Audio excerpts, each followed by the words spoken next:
Hey, what's going on, Soulmates? Soulcleaver Comics Media Memorabilia here, and I want to hit you guys up with some thoughts about the new DC Multiverse Dark Knight Returns Build-A-Horse wave. I know, that sounds silly when you say it aloud, right? A Build-A-Horse, but that is in fact what we're dealing with here, and I'm actually pretty excited about this line. Now, it is a given that it's difficult to choose just 4 figures for a line like this, because there's so many great characters from The Dark Knight Returns. There's Two-Face, there's the Mutant Leader, there's Selina Kyle, there's Green Arrow.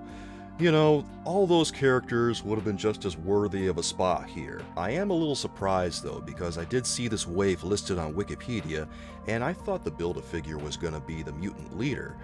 That's what was listed on Wikipedia, but obviously things changed and it became the horse, which I'm not mad about at all, surprisingly. Now, for all you guys who are unaware, during the course of The Dark Knight Returns, Batman starts riding a horse because the power goes out in Gotham. When I first saw this wave, my initial thought was this will go very nicely with the armored Batman that McFarlane Toys just released. Although I am a little surprised by some of the color inaccuracies on that figure, especially when McFarlane Toys is known for their attention to detail, I think. And when I looked at that armored Batman, he didn't have a yellow utility belt, which was very strange to me, because if you look at the comic, The Dark Knight Returns, armored Batman during his fight with Superman has a yellow utility belt, which is hard to miss, but somehow McFarlane Toys missed it. Nevertheless, this wave does look very good, and looking at the Batman and Robin figures, they look picture perfect. I can't complain at all about either of them. I think that all the details look spot on. I can't really find any flaws on either one. Although the story is a little bit different for the Joker and Superman. Superman looks pretty decent for the most part. My beef with Superman is the look of his face. The eyes. Why are his eyes looking to the side like that? I wonder if that's just an error in the prototype. I hope it's going to be different on the final product, because it's just weird and shifty to have Superman glancing off to the side like that. It seems like he should be looking straight on to see where Batman is, because that's Superman's primary appearance in The Dark Knight Returns, is fighting Batman in his armored suit. Based on the sculpt of the face, it looks like Superman is very concerned, as though Green Arrow has entered the fray and fired his kryptonite arrow at Superman, and now Superman is waiting on the imminent offense from Batman.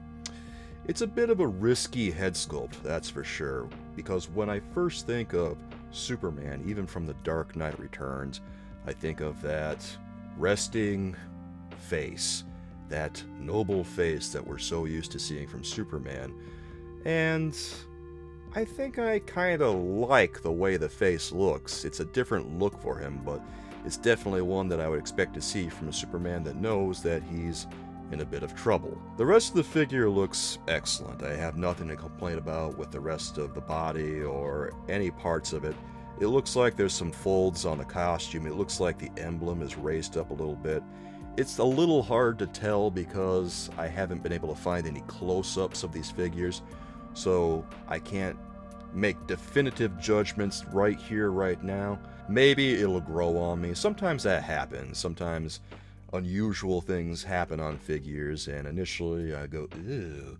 But then after a while I go, oh, this isn't so bad. This is actually kind of cool. If you support what I do, please click subscribe and hit the bell for notifications so you don't miss a single video of mine when it comes out. And if you want to hang out with me and my soulmates, I stream live Monday through Thursday at 6 p.m. Eastern Standard Time. And obviously the other figure that I have beef with here is the Joker. There are a couple of things that rub me the wrong way about Joker here, and the most immediate one is the jacket. He looks to be sporting a tweed jacket, which doesn't make a lot of sense with the outfit that he's wearing. It appears that what they're doing is they're making a Joker who's fleeing from Batman at the amusement park, okay? And in that particular scene in the comic and in the animated movie, he's wearing an all-white suit. He's not wearing a tweed jacket. He wears a tweed jacket when he goes on the talk show in the comic book. In the animated movie, he doesn't wear the tweed jacket because that's too hard to animate. But there's no reason here that he should be wearing a tweed jacket if he's fleeing from Batman. He should be dressed in all white. The other beef I have with this figure is that he's not going to come with a gun, and that's not something that's McFarlane's fault. But still, this Joker needs to come with a gun. From the look of it, he's even got a trigger finger. And this Joker, in the amusement park scene, uses a gun. So it's pretty important on this particular Joker. Usually if you make a comic book Joker, you can substitute a lot of accessories, but not this time, because during that scene, that's his main weapon. I do like the head sculpt on Joker. I think it's pretty accurate to the comic, and I like the pants on him a lot better than I do the Mattel version of this same figure. I thought that those looked just awful. And considering the tweed jacket, I wonder if they're going to do a variant of Joker where he appears on the talk show, and I also wonder if maybe they're going to include an extra head with a batarang in the eye, or whether that's going to be on a variant too. I'm not sure. I'm excited to see what McFarlane does with this. I don't know that I want to be buying a variant with a Build-A-Figure part in it, because when that happens, oh, that gets to be a big hassle, especially when you got a Build-A-Figure part you don't need. That's when I don't really like variants all that much. I don't like variants in my Build-A-Figure lines. Something I want to see in the future from McFarlane Toys with their Build-A-Figure waves is a theme that connects the entire wave. Now, they've done that with this wave, and they've done it with the Suicide Squad, but I want to see that across the entire wave, because I feel like it gives the wave a nice continuity. I really hope to see more waves like this from McFarlane Toys in the future, where with each wave, there's a theme connecting it. Well, Soulmates, what do you think of these figures? Do you like them? Do you hate them? Are you indifferent?